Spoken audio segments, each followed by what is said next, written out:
не с места, Квакмайер! Ты нарушил местное постановление о комендантском часе! Квак тебе, док! Я слыхал, ты петушок. Это звучит по-гейски и развратно.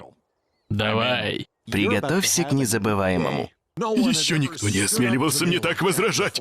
С той поры я его крепко зауважал. Отличная история, дедушка. Мне не понравилось. Еще никто из внуков не говорил, что ему не нравятся мои истории. С тех пор он стал моим любимчиком. А мне эта история не понравилась, прадедушка. В будущем все старики волшебники.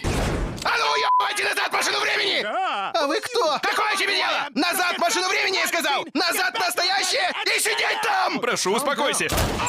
Будешь верещать или делать, что сказано? Ладно, ладно. Бог мой, хорошо!